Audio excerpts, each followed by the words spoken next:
Howdy all. Happy Tuesday in the middle of August. It's a dreary, rainy Tuesday in August, Tuesday in Buffalo. I'm sure it's the same in Vancouver, right, Peter?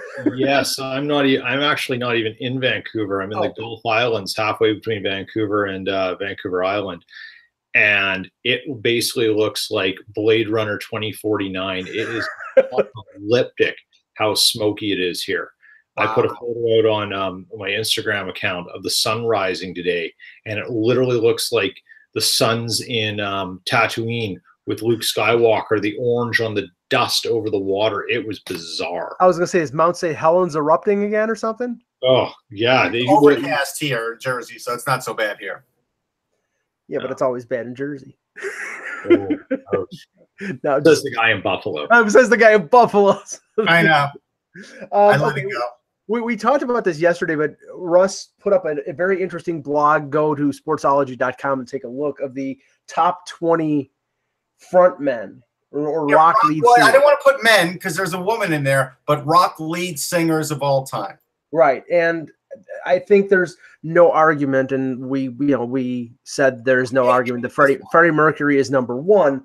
Yeah. But let me be clear about this too. I am not a huge Queen fan. I do have some Queen on my iPod. I respect the hell out of Freddie Mercury, and it maybe only took until Live Aid until I really put him at the top, like you've always said. Yeah, I mean, I don't know how many. And the funny thing is, you know that it was a crossing of the Rubicon moment when even people like Paul McCartney or Bono or Phil Collins come out afterward and said Queen owned Live Aid, and that was like one of the most impressive live performances. Because if you watch it, I mean, first of all, they sounded incredible. His voice was great, and it was, and I'm not trying to use the negative connotation here, but it was basically like Wembley Stadium turned into like a Nuremberg rally in 1936 while they're doing Radio Gaga, and it's just it was just incredible, and I still get tingles watching that. 30 care about Radio Gaga. I don't even like the song. Right, it's a dumb song. Right, and that's the thing. That wasn't like one of their hits. No, and he made it into like a musical experience. It was just unbelievable. But okay, I don't know if you want to reveal some of it. It's fine. Number 2, I have Roger Daltrey. I mean, I've seen him live. Here's the funny thing, and I saw him like 2-3 years ago. He still has it, even though his voice is not the same. He still has it. He will always be a star frontman, rock lead singer, icon. Just, so many people have, emulated his style over the years. Well, it's weird because a lot of people, because when I mentioned it yesterday, Daltrey and Robert Plant, it was Robert Plant's 70th birthday. And if you look at them physically in their prime, they're both, the beautiful curly blonde hair and, the exposed chest and everything. They were the prototypical rock front men. And there is, if you watch, there's an interview with Pete Townsend where he basically says he absolutely hates being compared to Led Zeppelin. He says they're nice guys, but musically it's an affront to him that he's been that the Who has been compared to Led Zeppelin. So I love the little animosity going on between the two of them. Yeah, me too. Here's the thing, and now number 3, I had Mick Jagger. Mick Jagger, as far as what he does as a lead singer, look, his voice has been torched for like 20 years, but everything else he does as a lead singer is pretty iconic still. I am not a big Rolling Stones fan. Yeah. I could sing along with a lot of songs. I only own like 1 or 2 albums. I remember my uncle actually gave me, maybe he gave me like Sticky Fingers when I was a kid. Exile on Main Street. Yeah, but at the end of the day, I have to give them their due. And that's the whole thing about this list. I pushed personal biases aside. I did. Peter, to me, Mick Jagger is the rock version of a compiler. I mean, back in the 60s and 70s, okay, and I agree with where Russ has them. I've never been a big Stones fan, even though I'm wearing a Rolling Stone T-shirt, although it's the magazine and not the actual band. But I don't get it. I'm a Beatles fan over the Stones, and that probably colors my opinion. What you like? I think the interesting thing about this is, Russ, you used a really interesting thing. You didn't go and say rock singers. used lead singers. So there's a point of you were the quote unquote the leader of the band, so to speak. So when I look at your list, I really like it. I think you put a lot of good thought into it, and I really like how it is. When you get into lead, you get into a style of what you like as a leader. Freddie Mercury, once he died, they broke the mold, they destroyed it. We're never going to come across someone like him again. It's just, and then you sort of take what Freddie had is he has the best of Plant and the best of Jagger, and that's why that's what makes him beyond everyone else. Or sorry, you have Daltrey is what I meant. Sorry, Daltrey is the best of those guys, and Jagger not the strongest voice. And everything, but he had a presence, a stage presence. He could do it, right, and he still has it. One of the interesting, Mike, and to your point was, you take the Beatles over the Stones. If someone said to me, "You've got to pick Lennon McCartney songs or Jagger Richards songs," I'm taking Jagger Richards 12 times out of 10, because the problem with Lennon McCartney for me is too much of their catalog. There's nothing dark, there's nothing dangerous about it, and there's a lot of danger and darkness in Jagger Richards songs, and I need that in my rock and roll. There's some. I mean, as you get later on, and as you get into like Revolver and Sgt. Pepper, in the White Album, Helter Skelter, and a few other things. Here, let's keep moving with the list. I don't want it to get belabored too long. Number 4, I have Peter Gabriel. I will tell you that I'm more of a Phil Collins fan, but if you watch the way Peter Gabriel was as a frontman, as a leader, Phil Collins can't really replicate what Peter Gabriel was able to do with the weirdness, with the costumes, the flamboyance, the shaving of his head down the middle, the coming out in costumes. It was all very artsy, and that's why not everybody's going to like it. But you have to respect it. And even when you see a band like, I forget, what are they called? The band that I saw with, Guar, like Guar getting dressed up in costumes? No. There's that band that replicates Genesis. Musical Box. Musical Box. When you see them and realize that he spurned that, then you realize, okay, this guy really, left a big presence. So, Phil Collins fell on the outside of the list. Robert Plant's next. Robert Plant, if he had been more steady throughout the years, he'd be higher on the list. But Robert Plant has taken like decades off. Doesn't take away from his greatness, but it's just he's not been as enduring as a lot of these other singers were. Well, I mean, his solo career. I mean, remember, Bonham died in I think 1980, and his solo career started. His solo career started in like 1982, 83. Sure, but it died out after a while, and he was off the beaten path for a long time, actually. He did a little bit with the Honey Drippers. A little bit. You've loved. And came back with Zeppelin a little bit. Yeah, and then he had a really interesting album in 1988 called Now and Zen. Yes. And that was a really fun little album, and it was his first time going backwards and kind of embracing his history. Yeah. And I think if you read anything about Led Zeppelin, and particularly because Page and Plant have been far more open than John Paul Jones was, but for them, once Bonham died, like it ended. Yeah. I mean, the whole thing of what they understood Led Zeppelin to be, it completely ended for them. And I think I really respect that they said, no, this is who we were. This is how we came to be, and it's over. And they had to move on from that, and it took them a long time to come back. And I actually have a lot of respect for that. But from a performing career, he's come back. He's come back quite with a vengeance. His tours with Band of Joy, and I can't remember his current band. And I've heard some tapes of it. There's some good stuff there. And if you want, and if you're open to him taking sort of a musical diversion, and it's actually really, really, really good. His collaboration with Alison Krauss won Grammys. I mean, he was it was more sort of bluegrassy, bluesy. It was, it wasn't to my liking, but I saw that there was something there. Yeah, I mean, it's an acquired taste, but I thought it was really good. Just a couple more. I have to say, in terms of omissions. Well, I'll get to the omissions at the end. I'll explain those. Go ahead. What else did you want? I'm going to tell you flat out, for people that are hating on Yes and John Anderson at number 6. At the end of the day, they have a 50th anniversary, and the guy sounds almost as good as he did in 1972. Yes. Say what you want to say, but he plays the guitar, he plays the harp, he still has a presence. There's something very inviting about the guy, very positive. There's very few, this is the one thing in music. If you ever look at the music he has written, it's all positive. It's never from a negative place. Here's the thing. There's a lot of people who simply don't know the Yes catalog. Sure. That's another thing. Like, I respect that. And you know what? Credit to you, Russ, for going off the board in your rankings with him, because you know what? A lot of people go, yes, 90125. I don't know.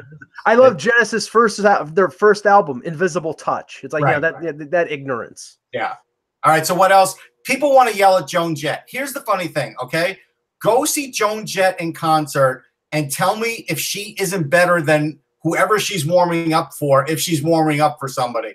I've seen her warm up for Aerosmith, and she was as good as Aerosmith. And Aerosmith knew that and had to pay her due because, again, it's always been Joan Jett and the Blackhearts.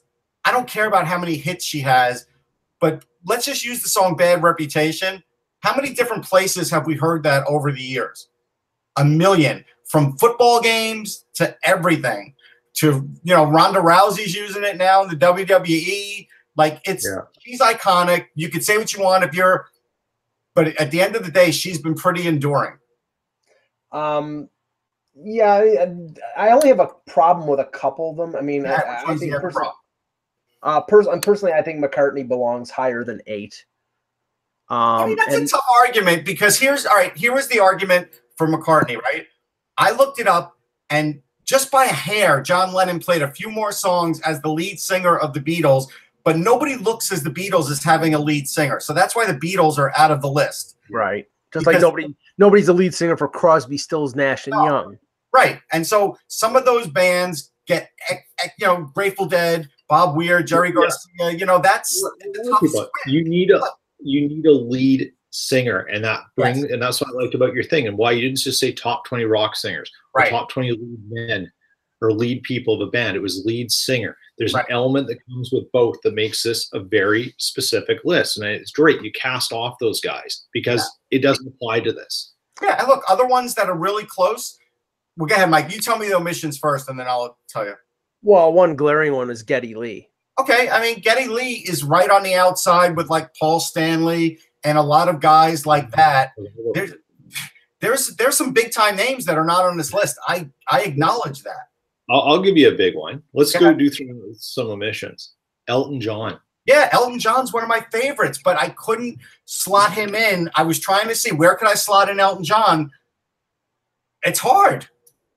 Billy Joel over Bruce Springsteen. No, but you see, Billy Joel's not really like a rock concert. It's but he's a lead singer. I know, but I love Billy Joel. You know that, but I had to keep him off the list. I would personally have the lead singer of Metallica over Bruce Dickinson. No, you see, here's the thing. No way. I love Bruce Dickinson, don't get me wrong, but in terms of success. I'm going to tell you, I saw Iron Maiden for the first time like 3 years ago, and I had been seeing painted denim jackets of that band even in my high school. That's how long they've been around. And I got to tell you, they have a presence, and so does he, and a following that I didn't even realize was as big as it is. They're like the Deadheads of heavy metal. Yes. Yes. No. Go ahead. Sorry.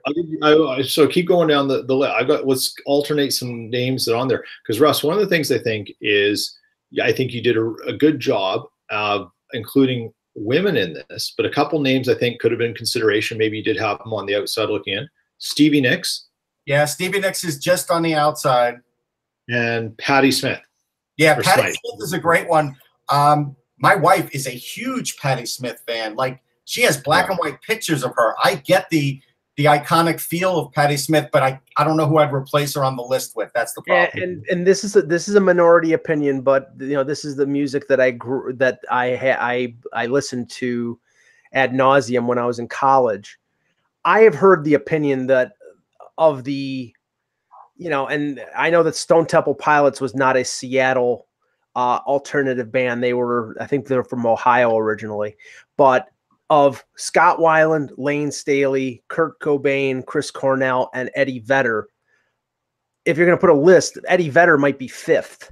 Well, that's in some people's opinions. I've seen the problem for me is I saw Scott Weiland, but I didn't see him with STP, and I saw STP and saw with Velvet Revolver. Yeah, and I saw Velvet Revolver, and I saw what's his name?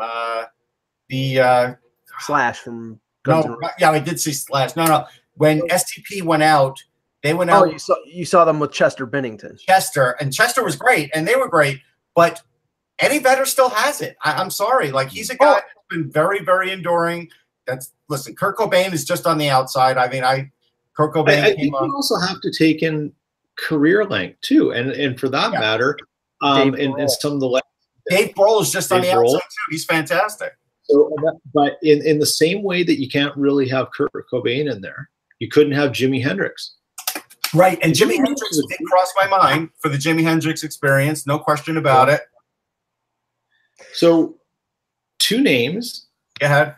And this goes into some Canadian content. You don't have Gord Downey on there. I'm sure there's a lot of Canadian. Yeah, I mean, I did see that was another one on my list. Close to my heart there, Peter. But as an American, for your audience isn't going to have a ton of Gord Downey experience. No.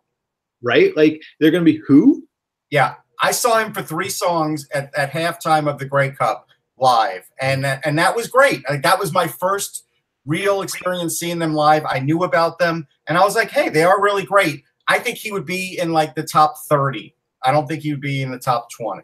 Yeah, I mean, I saw them. I saw them a dozen times because they always came to Buffalo, and Yeah, Mike saw them because they didn't shun Buffalo like other bands. So here's another name, like Paul McCartney. I've seen him twice. Yeah, how many times? How many times has Paul McCartney played Buffalo in the last 50 years? He's coming to Winnipeg in September, so that'll make 2.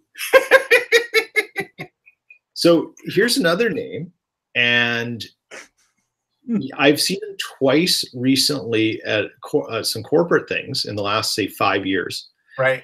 And his voice is perfect still, much like John Anderson. And his name is Burton Cummings. Yep. It's pitch perfect still. It's unbelievable.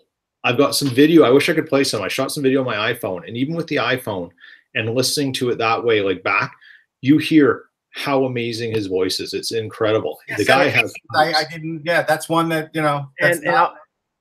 And I'll give you one more, and then we'll start the show because I'm sure people in the chat are going. So they're chatting this up. They're actually liking it in the chat. Good. Well, I'll give you that. And she just played in the Buffalo area in the last week or so, opening up for Jeff Beck, and that's Ann Wilson of Heart. I saw Ann Wilson in Heart, which I don't think we're ever going to see them again because the sisters are fighting. Well, the sisters are fighting because the boyfriend and But I saw them 2-3 years ago, and they were still fantastic. She is just on the outside of the list too. Like I said, top 30, she's in there. I do want to say this. The funny thing is that David Till said Ronnie James Dio. I saw Black Sabbath when I was covering stuff. I saw Black Sabbath with Ronnie James Dio, and he's not my cup of tea, but I did see where he would have a following because he was an unusual, sort of creepy kind of guy with a great voice, like a haunting kind of voice. Ian Gillan. And I thought they were great. I thought Sabbath was great. Actually, on that night, I thought Tony Iommi was playing with like a really stiff hip, like he couldn't move. Yeah, Ian Gillan, David Coverdale. There's a lot of guys, but and more women. But again, it's a tough list. It's hard to do a list like this. Yeah, we'll go more into depth in this. Hopefully, may be joining us in a bit, but we'll start with some of the hockey stuff, and we'll be taking your questions in the chat because a lot of people had some good questions yesterday. Yeah. Hello, Hockey World. Today is Tuesday, August 21st, 2018. I'm Peter Tessier from Smoky, BC. I'm Russ Cohen from Sportsology. And I'm Michael Agello from rainy Buffalo, New York, and this is the Hockey Buzzcast here on HockeyBuzz.com.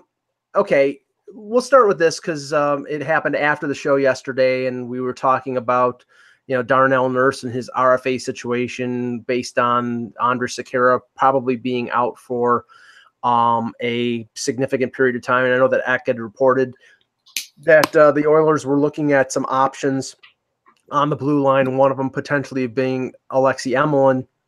Well, they ended up signing former Montreal Canadian, former Washington Capital Jakub Jerabek to a one-year deal for $1 million. And Russ, first of all, that salary connotes how bad the defensive market is right now, because if Jakub Jerabek can get $1 million, wow. Just think about this. And look, I'm going to tell you, Barry Trotz saw the same thing I did last year in the playoffs when I was screaming that Jerabek was terrible and Christian Juice should be in there. Remember that? Yes. Remember I was doing that? Yep. And Yes. and sure enough, there was a point where Trotz cut off the spigot and benched Jerabek, and I felt like that was a turning point for the Capitals when they gelled.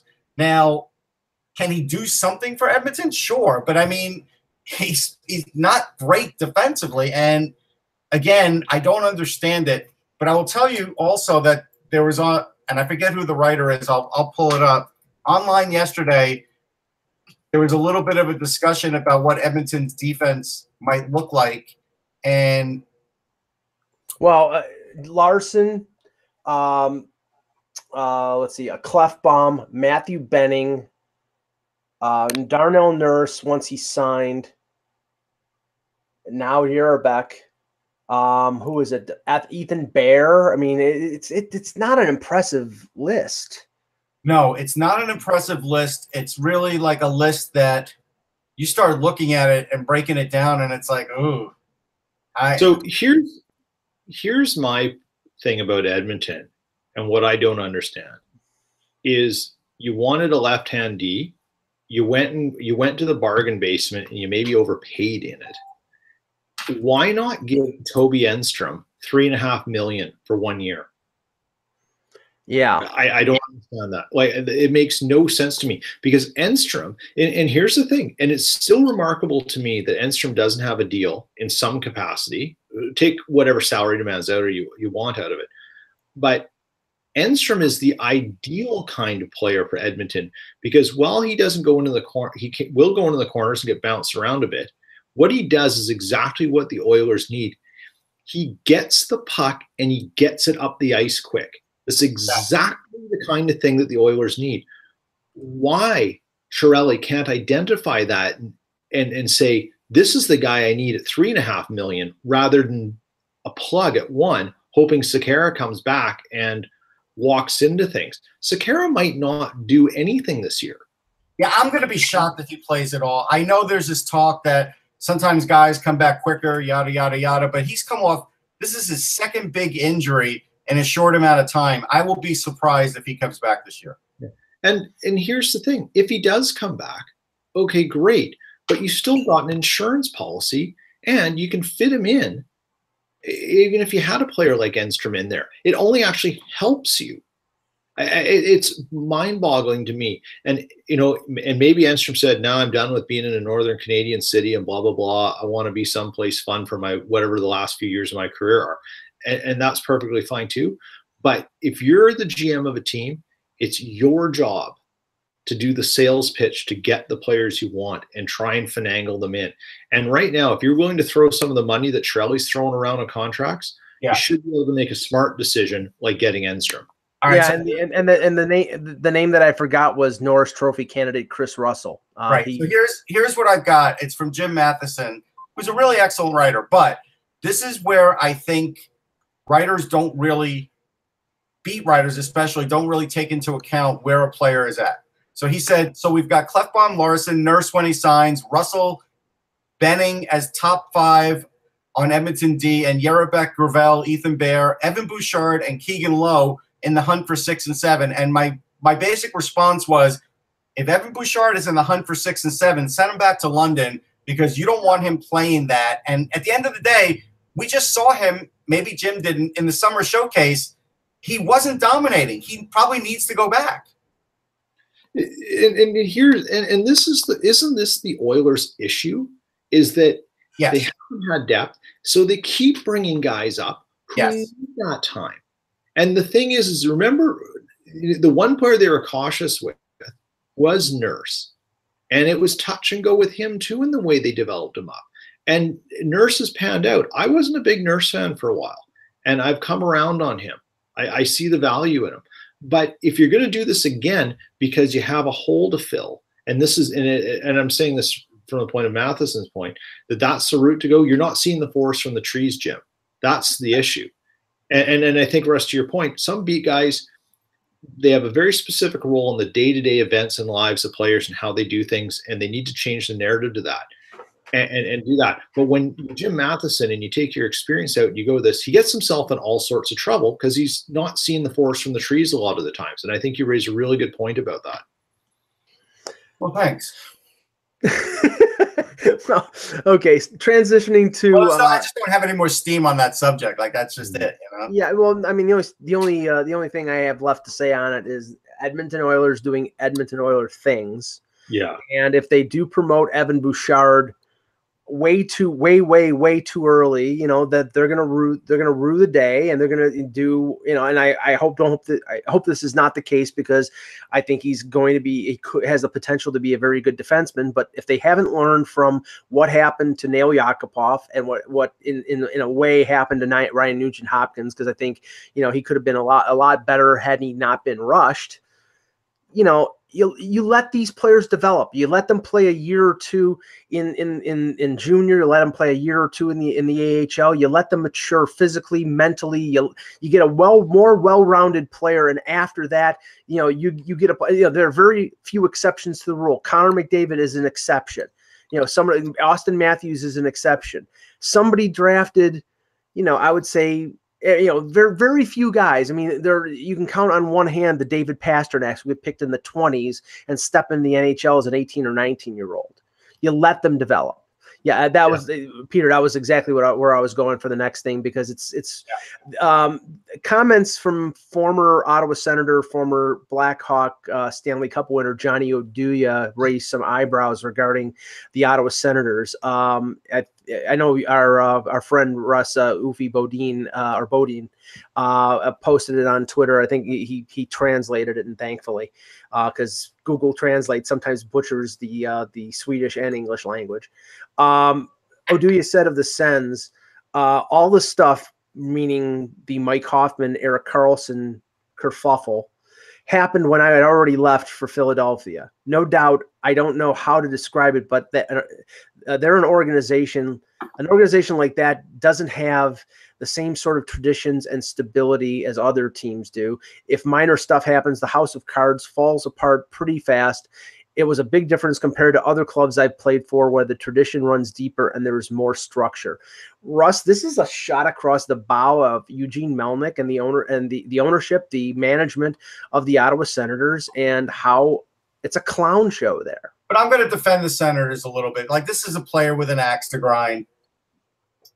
But, you know, I mean, you know, players on their way out. Well, I mean, just in the sense that, look, we know that the Ottawa Senators have problems. I don't think, you know, it takes a brain surgeon to figure that out. But I think Johnny Oduya is a guy on his way out from the league that has an axe to grind and just figures, all right, well, now I'll air the dirty laundry of the Ottawa Senators. But I don't put a ton of stock into it, simply because, A, he's not there anymore, and B, he's been out of touch with the Senators. He was basically riding the bench for the Flyers. He played one game for the Flyers. Like, it's hard to take it seriously. Yeah, I mean, I get that. I mean, remember, Johnny Oduya was brought in. He was lobbied by Erik Karlsson to come in to replace Mark Mathot. He was promised basically to play with Erik Karlsson, and, you know, his play, you know, he's in his mid-30s. His play has dropped off, and then they decided after – you know, they really fell out of the race to give some of their youngsters like Harper and like Shabbat more playing time, and then he gets dealt to the Flyers. But Peter, I mean, the conflict of interests aside, or the getting back at the Senators aside, this in a way confirms everything we've thought about the Senators over the last couple of years. Look, take it with a grain of salt, take it with a teaspoon. we know there's a lot to be concerned about with that organization. I don't think Aduya was out of line in saying it. I think he's just like at the point where he got brought in there, and as you said, Erik Karlsson lobbied for him. I don't even think he really understood what he was getting into, and this is the shock and awe that came with what that season was and the problems with the Senators. I mean, if you're Aduya, you know, maybe you say those things so Chiarelli doesn't call up your agent. Yeah, we're going to stay away from that guy because, I mean, there's your next best gong show, or Jim Benning. Like, I mean, you know, it's almost other gong shows because they know he's going to talk about it. Like, he came in with a different idea of what was going to happen with his career. It didn't happen. So now, after he's far out the door, now he decides to talk about it. Finally asked about it. I mean, it's sour grapes. It's sour grapes. But here's the thing: I'll take Johnny Oduya's professional pedigree of being on winners and teams through thick and thin over I will Eugene Melnick's. So okay, I mean that's fair. But you know what the funny thing is? We haven't heard this from Erik Karlsson. Because Erik Karlsson, but Russ, and I think you make a good point. He's on his way out, and I think it's doubtful Oduya is playing in the NHL this season. But you're not going to hear it for Erik Karlsson because Erik Karlsson still has a career, and Erik Karlsson is about to get paid. He's not going to do anything to jeopardize that. And no, but he could speak out if he was really upset with the way things are and everything else. Even with the Hoffman thing, he really didn't go public.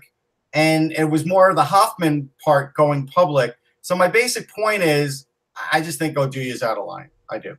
Fair enough. I respect that. I don't think he's out of line. I just think he maybe could have done it in a more timely and organized fashion. Yeah, that's a piling on situation now. Right, and in a sense, I mean, if you compare Karlsson next to Oduya really has nothing to lose because, you know, his NHL career is probably done. I don't know whether he's playing in the SHL this year or if he's retiring or what his status is.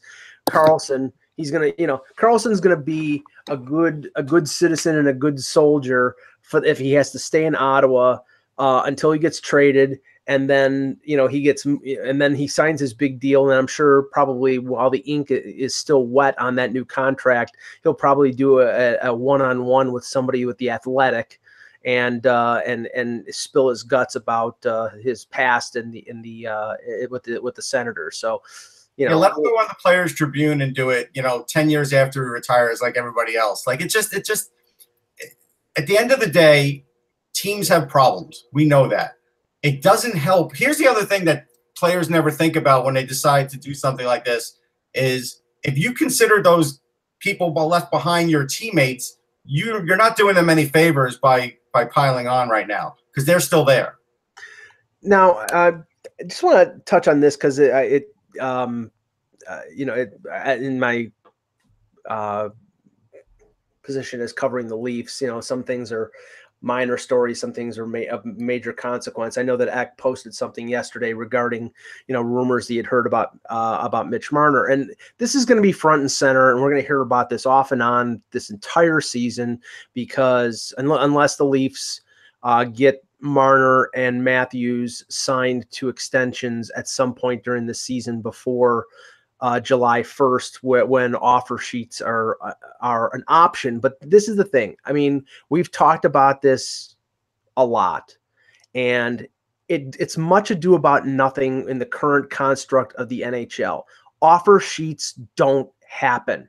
Right. And I know the Leafs right now appear to be vulnerable when it comes to the potential of an offer sheet for Austin Matthews is going to get signed one way or the other, but the crux of their problem is a guy like Mitch Marner, who, from all indications, is going to play out the last year of his ELC, hope to put up big numbers, and he very well could, playing on the right wing of John Tavares, and then say, "Okay, Leafs, pay me."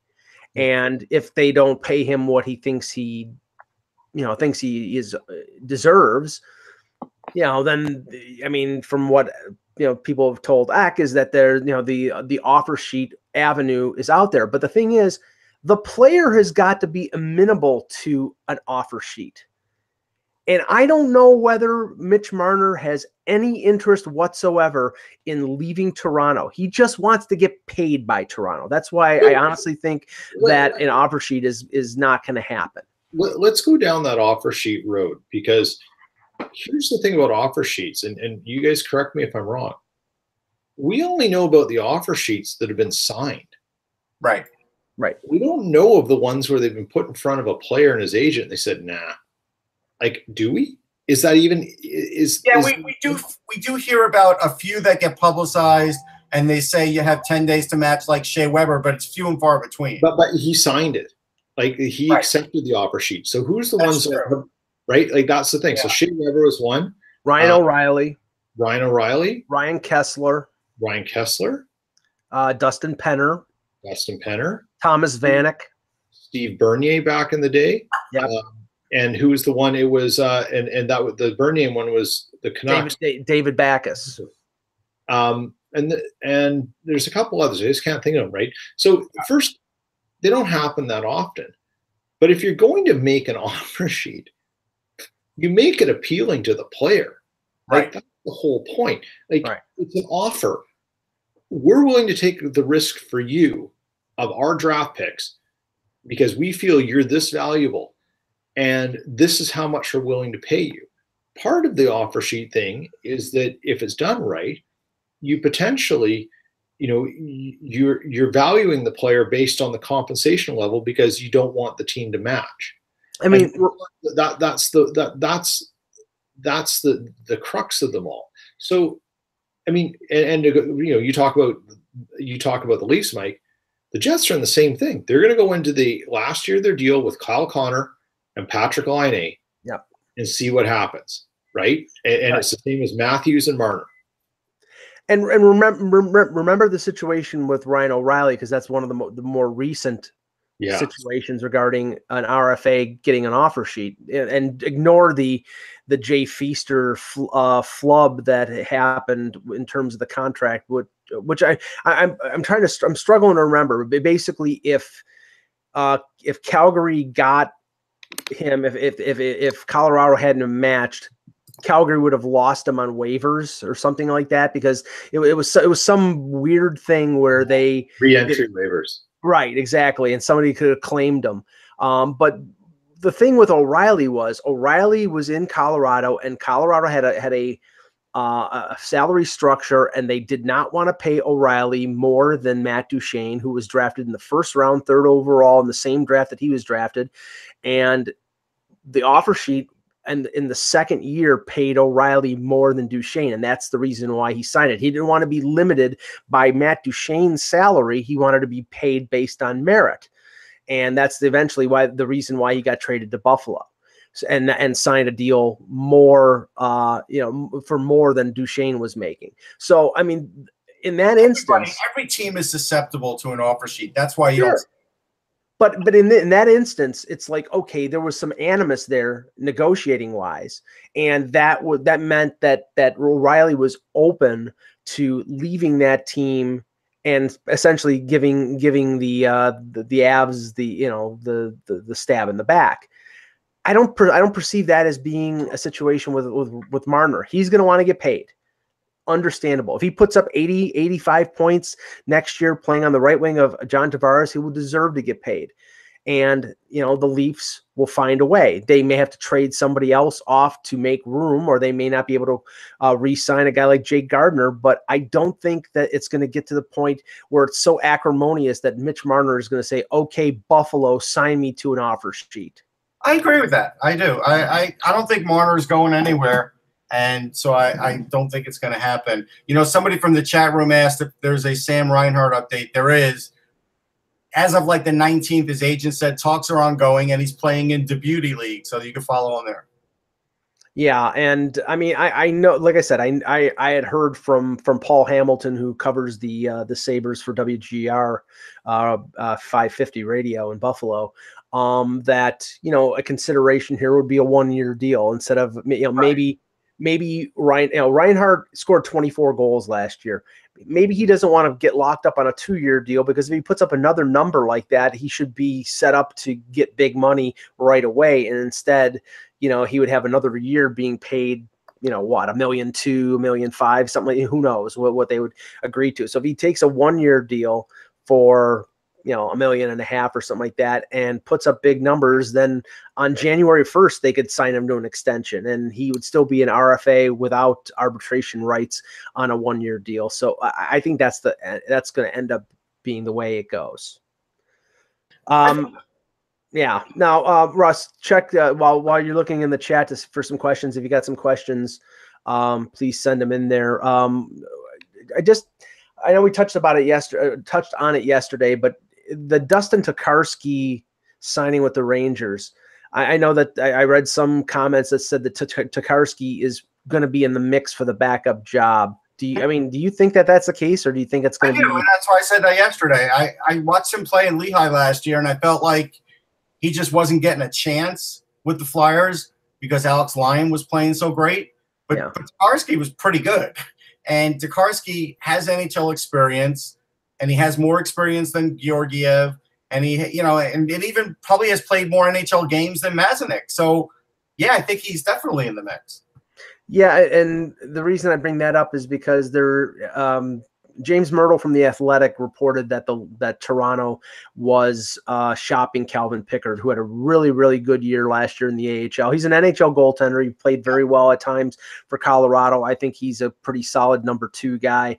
But if you look at the Toronto situation, they've got 3 goaltenders as potential backups, all who will have to clear waivers. And we all know that the 3 goaltender situation in the NHL is not a good thing to go through. I mean, didn't Winnipeg had it for a while with Hutchinson? Peter, you've had the JF Berube situation with the Islanders, and I think that also happened in Chicago.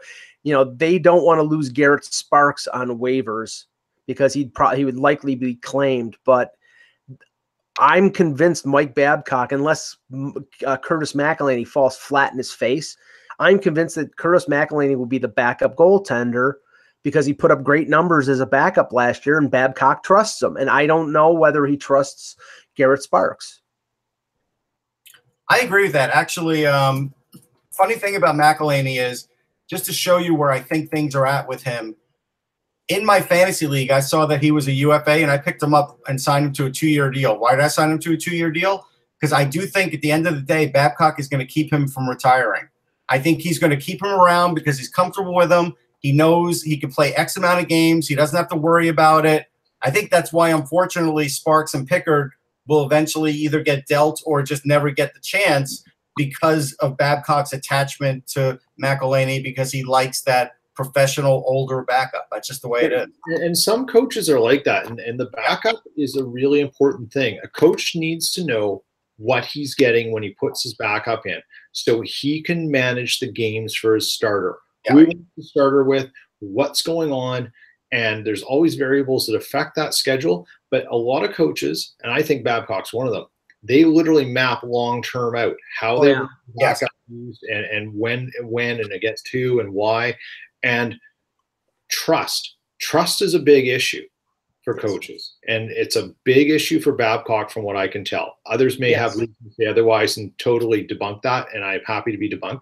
But my impression is Babcock has trust issues, and you need to establish trust with him. And once you got it, he's loyal to that trust relationship.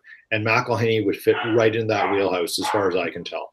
Yeah, there was a lack of trust there with Jonathan Bernier when Bernier was at Toronto, and he was sort of the quasi number 1. There was definitely a lack of trust with Jonas Enroth. He played 4 games, and he basically said, I'm done with this guy.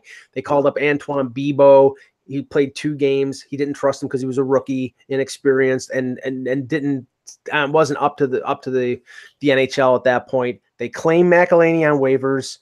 He was okay at the end of that of the year 2 years ago. Last year, 2.14 goals against, 934 save percentage. I'm telling, and probably more important than that, he got along well and worked well with Freddie Anderson. And Freddie Anderson, I know in certain situations, especially in Anaheim, had issues with another goaltender like muscling in on a number one spot. He wants to be the number one. He wants to have a heavy workload, and McElhinney and him work together well as a tandem. Garrett Sparks, if he comes up, he wants to be the number one, and that's understandable. Yeah. But he's not going to be the number one. And if he cops an attitude, that I think is detrimental to the Leafs. So either he goes back to the Marlies, which I think is a very low percentage chance because he'll get claimed, or he sits there as a third goaltender. And I don't think that's good for anybody. So here's a funny thing too with Bibo, because he's 24. Yep. And sometimes it takes till 25, right, to really get to where you want to be as a goalie. Last year, he had a .919 save percentage with San Jose. He's biding his time. He will be the Sharks' backup when Aaron Dell eventually gets a starting gig somewhere because of shortage of NHL goalies. So I think what you say about Babcock is correct, because I don't think Bibo did anything wrong. And actually, I think he's coming along pretty well as a goalie, to be honest. No, Bibo's career in Toronto ended with one massively bad game with the Marlies in March against Binghamton, where he gave up like 7 goals in the third period, and they never trusted him. I don't think he started a game from that point till the time they let him go. So he went from being a quasi backup to being a third stringer at the AHL level. So yeah, and I just think Babcock, as you've seen with guys like Leo Komarov and Roman Polak, in certain situations, he likes his veteran guy and he will stick with him. And why mess with something why if it ain't broke, don't fix it. So that's why I think McElhinney is going to be the number 2, unless he has an absolutely terrible training camp in preseason, or if he's gotten old overnight. Russ, you got some questions? Yeah, let me look at the questions. I think McElhinney is much like Glenn Healy was with the Rangers. Like, he didn't have the best save percentage, but you went in there, you knew what you were getting, and he would pull out a certain amount of wins. He could play a fair amount of games. I just think coaches like that. All right. And to Peter's point, they plotted out McElhinney's usage the entire year. He played every second of back-to-back games the entire season, and only when Anderson got hurt for a brief period of time late in the year did he play multiple games in a row. Let's see. Chris Plaza asks, "Where's Eck? He's sick." Sorry. Yeah. People get sick. That's the way it goes. All right. Guy Latouche. Hopefully I pronounced that right. If I didn't, it sound good. Latouche. Yeah, no, I didn't want to go there. Russ, what kind of ceiling do you see for the young players on the Sharks? Timo, Sorensen, anyone else stepping up? Well, I'm a big Timo Meier fan. I just talked about Bibo, but Timo Meier, I think, is a potential star in the making. I think he I want to see, what did he have, like 35, 40 points last year? What did he have? Let's see. I'll check. I'm looking it up. I do like his goal scoring ability. He had 21 goals, 36 points. I mean, he's the real deal. I mean, this kid, and he's a great locker room guy. He's smart.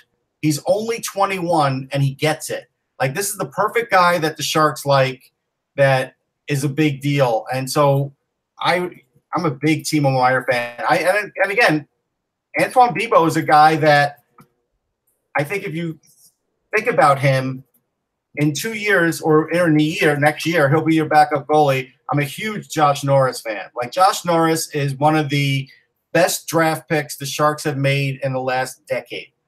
A lot of people undervalued him in the draft because there were a lot of big names in 2017. Heischer, Patrick, Heiskanen, Cale Makar, Elias Pettersson. Like, this is going to go down as a massive draft. Elias Anderson, Casey Middlestat, Michael Rasmussen, Owen Tippett, Gabe Velarde, like Martin Netchis. It's massive. That's how Josh Norris slips, right? But as far as talent goes, Josh Norris is killing it. You watch him at any tournament, and he's always one of the best guys. Last year, he had 23 points for Michigan. He'll do better this year. With the under-18 team a year ago, he was more in the point a game. I am a huge Josh Norris fan. So they've got some players, as always. Then we had we're not going to realize how great that 2017 draft is probably for another couple of years. But Heiskanen hasn't played in the NHL. Makar hasn't played in the NHL. It's got a lot of potential. Even Timothy Liljegren played in the AHL as an 18-year-old. Vakanainen, and there's a lot of really good players. It's a great first round. If you look at that first round, it's a great first round. Yep. So I agree. Funky Cold Zadina wants to know where is Justin Falk going? It's funny. Right now, I don't identify a team with the need. Clearly, Edmonton Oilers are always that team, but I guess they don't have really the assets anybody wants anymore. Where he's going is unknown. When he's going is probably closer to the deadline. Yeah, I would think. If it's defense, I don't think I know that there were rumors about Detroit. There were rumors about Chicago. Edmonton makes sense. Toronto obviously makes sense in terms of a need defensively, and plus he's got another year left in his contract, and that's something that I'm sure Toronto would gravitate towards. But I think anybody who's a contender who needs defensive help is probably going to check in on Falk, and I think that's what Don Waddell is counting on. He's hoping that there are multiple teams out there looking to upgrade on defense, and he can raise the price on him and get probably a first-round pick and a top prospect, and he might be able to do it, but it all depends on whether he's going to be a top 4 defenseman with them or play number 5, which I think he's going to. And maybe he gets more power play time, but I don't see them playing him ahead of DeHaan, Hamilton, Slavin, and Pesce. Yeah, I look at it this way. If the San Jose Sharks are in it, I could see him going to a team like that. Yeah. They're still loaded with prospects. I mean, a great prospect, as an example, is Jeremy Waugh, who has had a lot of injuries, but he's 21 years old. He's a defenseman. He played 20 games last year, had 8 points, and, of course, got hurt again. That's a guy where if he's healthy, you could put him on Carolina, and he could do some real damage as a good offensive defenseman. If you get that and a pick at a high pick, I would do that.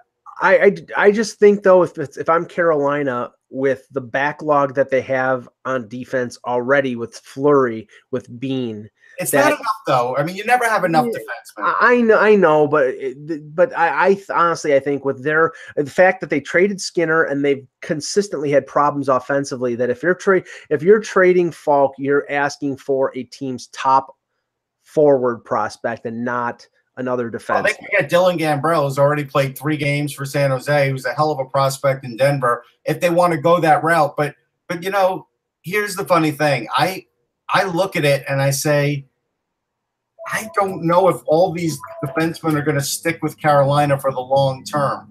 And so I'm okay with continually stocking the pot there defensively, because I think, at the end of the day, Jake Bean will definitely be there, right? But then, like the other guys that you mentioned, we'll see. I mean, at some point, maybe they'll move Hayden Fleury out. Like, we don't know. Trevor Van Riemsdyk is there.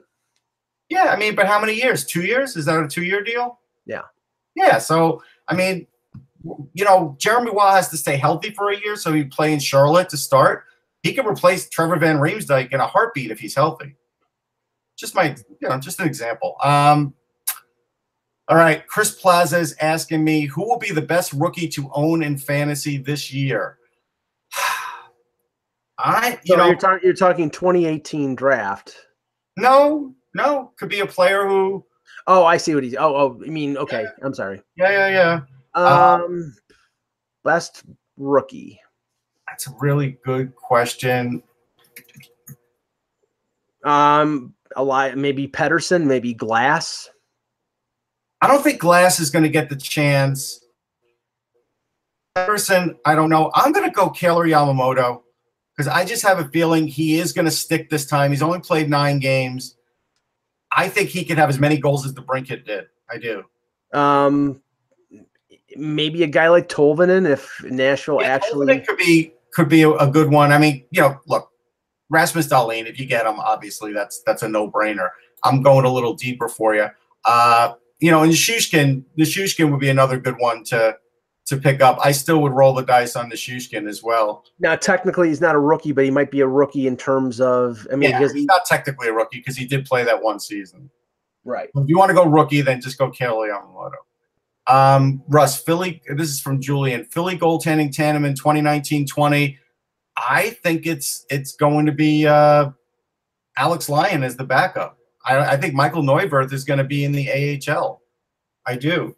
I don't think Neuwirth can stay healthy. I think Neuwirth, even with the new trainer, is now sort of like a I don't want to say he's the detriment, but it's like he's on the outside looking in. Elliott played the most games last year. I think Elliott's the guy, and I do think Lyon's earned his spot, but he's going to have to prove it, and I think he'll play a lot in the preseason.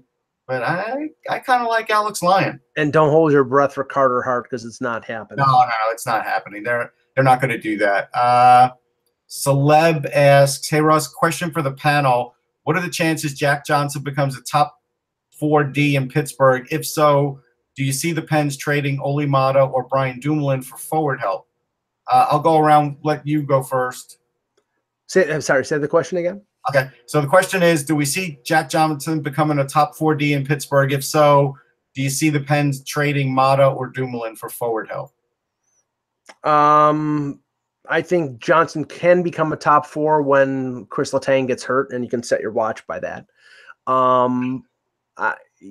I don't think they're going to trade Mata or Dumoulin because they always have injuries on the blue line. And I think those guys, even though, Mata has not become the defenseman that I think Pittsburgh has wanted him to become or thought he was going to become, I think he's still valuable. So I don't think they're moving any of their defense. I don't think they're moving their defense. I think what Mike said is true. He'll play top 4 when somebody's injured. And I think if they're going to look for forward help, if Sprong gets limited time or doesn't get any time this year, then I think they'll finally move him if they feel like they're, close to, getting to the cup again. I think that's probably that'll be the enticement. Their first round pick and Sprong to get that one last piece. Because remember, they had this year they have Derek Brassard on the last year of his contract. So there's your 3 centers: Malkin, Crosby, Brassard. They bring back Matt Cullen probably as a winger, but maybe as a 4th line center. So there's just so many kicks at the can that Pittsburgh's going to have with Crosby at 31 and Malkin at 32 and Kessel in his 30s. And I still think that eventually Kessel is going to get traded. So, their window is starting to close. So I think that they may do anything that they need to do to get that one last piece if they think they have a chance to win. Yep. All right. I'm going to narrow this down a little bit, but Adam Ziller wants the top 5 rookies going into 18-19. I'm going to give the top 3. I'm going to go, Rasmus Dahlin. I'm going to go with Elias Pettersson, and I'm going to go with Kailer Yamamoto. Okay. I have no problem with the first 2. I'll stick with Tolvanen. Okay. Either way, I think you're in pretty good shape there. Thomas wants to know, is Lee going to sign with the Islanders or is he going to move on? No, I think they're going to sign him. I think Lou likes those kinds of players. They don't have that many marquee guys. Yeah. So I think Anders Lee is safe there. And that's why I don't think you'll ever hear talk about him thinking about leaving or wanting to be traded, because Lou is just going to wait. Right now, guys are going to have to prove it to Lou, and they all know it. And Anders Lee will prove it, and then he'll get paid. I mean, he'll get paid by Lou, which means he'll get a little less. But Funky Cold Zadina, I see Kyle Clifford all the time. What's his long-term future with the Kings? It's not a lot. I mean, I don't know what their top 6 is right off the top of my head. So could he crack that? Sure. But Clifford? No. I don't know. I don't know either.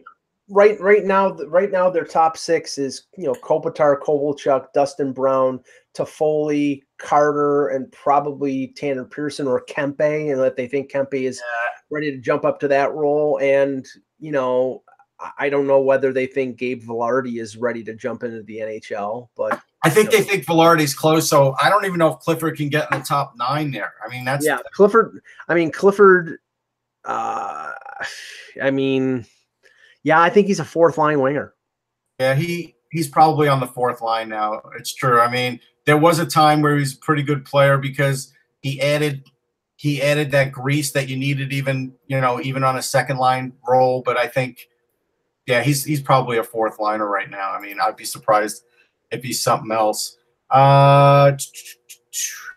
Let's see.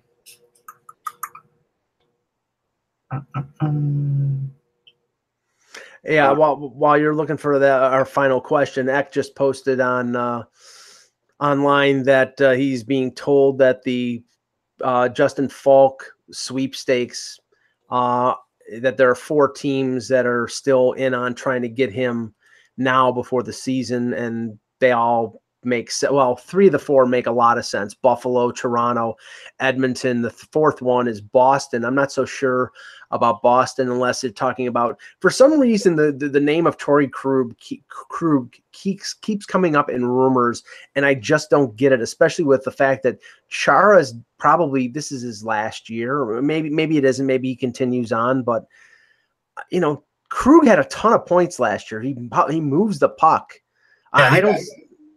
Unless they think they're saving, they're saving money and they have what they need in terms of a puck rusher from McAvoy and Grzelcyk, and they think that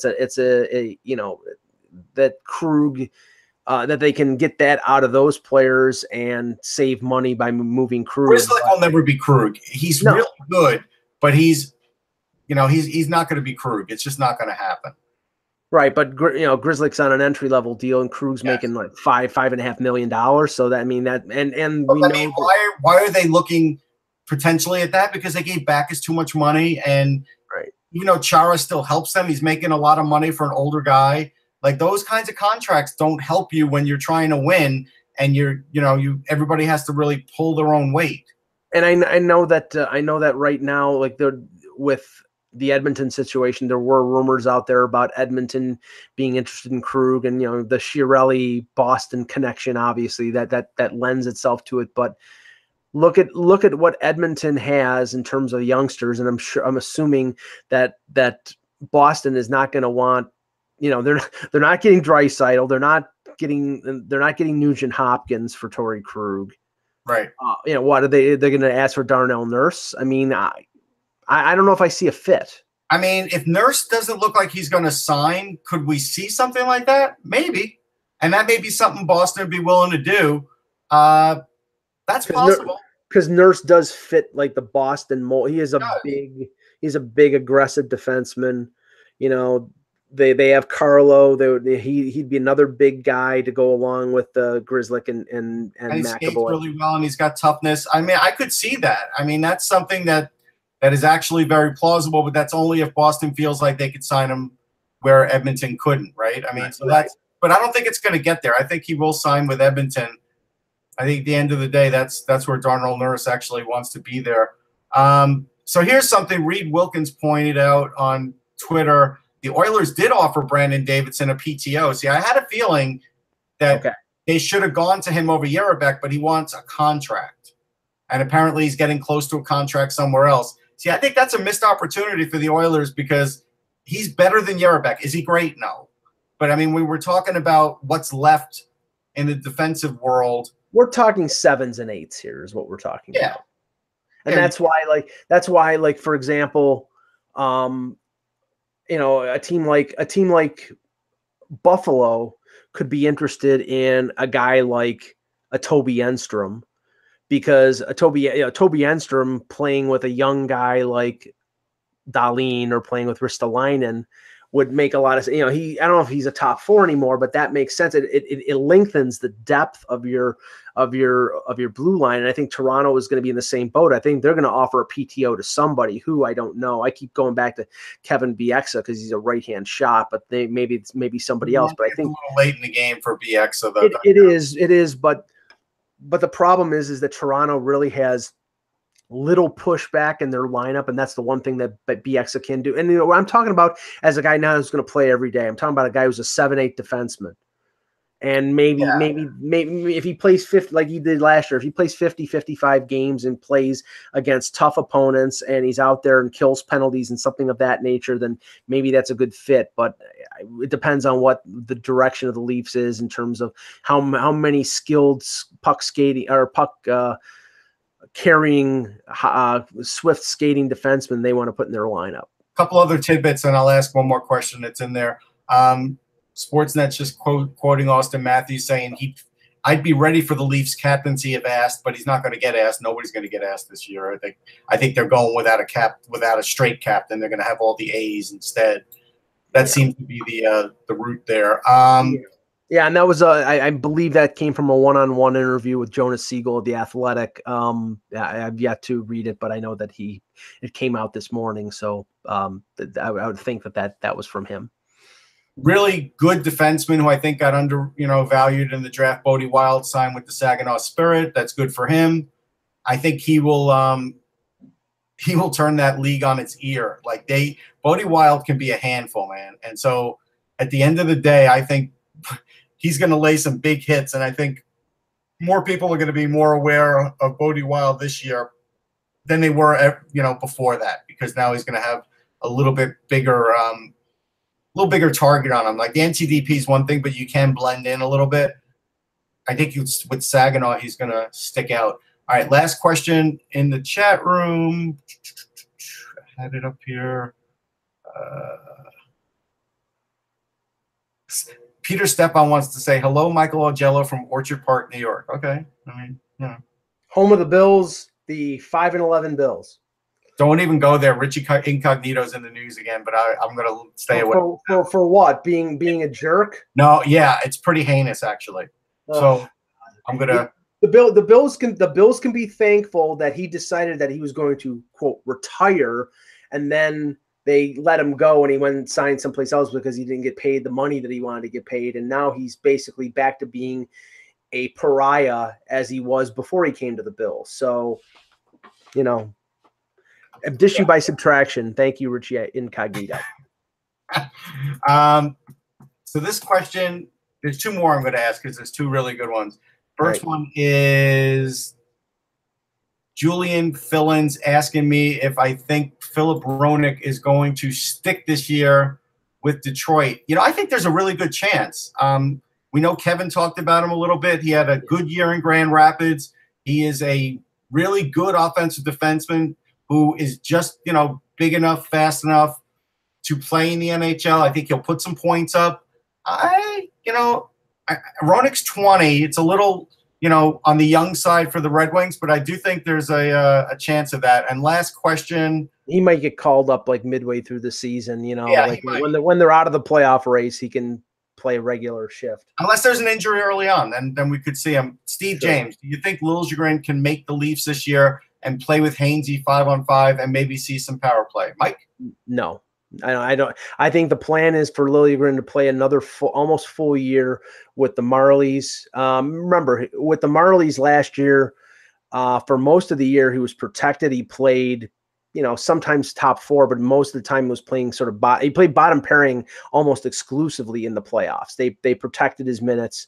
I think he's going to get a bigger role this year because there's going to be some promotions throughout the organization up to the Leafs. Guys like Calle Rosen and Borgman could make the Leafs, top 8 in terms of their defense. And I think Liljegren will be dependent on more. But I think the target for him, best case scenario, late in the year, like they did with Andreas Janssen, call him up the last month and see how he adapts to the NHL, and then maybe he gets time in the playoffs. But I think more than likely he's going to battle for a top 6 job in 2019. Yeah, I do want to answer some things on Facebook about the list. There's a little bit of like Eddie Vedder doesn't belong there. I disagree, but that's fine. I think Chris Cornell belongs ahead of him. Yeah, Rob Halford, I thought about Rob Halford, but it's just, Judas Priest is just on the outside, I think. Dio was behind Ozzy Osbourne. There's no way around it. If I'm Rob Halford gets disqualified for whipping a motorcycle with leather chaps. No, but that's funny. Rob Halford's pretty awesome. I saw him he is. He's great. I love him. I know he's still really great too. But how do I put Dio ahead of Ozzy Osbourne? I can't. No, can't do it. I mean, so I think there's that problem. And Paul Stanley, I've answered that one. And that's pretty much it. Someone said, no Billy Joe Armstrong again. If there was a top 30, he'd be in that. I think these guys have had longer careers. A lot of these singers. And I think the other thing is people are getting too hung up on just having a great voice. Because if that were the case, sure, Springsteen wouldn't be in the list, right? Right. But Springsteen is a great lead singer for the E Street Band. He's the only one that would work with the E Street Band. It's part showmanship. It's also part like working the mic in between songs and being entertaining. All of it, the storytelling. Like, so, 2 or 3 people have said David Lee Roth, no way. But here's the thing. How was Gary Sharon? Even Sammy Hagar, who I thought did a good job. Yeah. At the end of the day, they all wanted David Lee Roth again. It's like that. It's like that scene from the movie Airheads when they have when Harold Ramis comes in and they ask him what side on the Van Halen David Lee Roth split did he take, and he said Van Halen. He says he's a cop. Yeah, and I'm like, that's the thing. I actually like the Hagar version of Van Halen as much as I like the David Lee Roth, and that's, believe me, some people are probably get thrown up like that is. Sure. But here's the other thing. So, and wait, hold on. Chris Harris said, like, Iggy Pop says hi. Yeah, Iggy Pop is probably like in the top 35. Sorry. Rod Stewart. Yeah, I mean, Rod Stewart wasn't in a band long enough. I mean, were the Faces great? Sure. Yes. But he wasn't in there. He wasn't in there long enough. There's no way. And then my buddy David Wright, who is not that David Wright, wanted David Johansen. Like, other than I got to get out of this place, I can't name you another David Johansen song. Can you? No. Okay. No. That's sorry. And not Frank Zappa. No, Frank Zappa was interesting, though. He was interesting.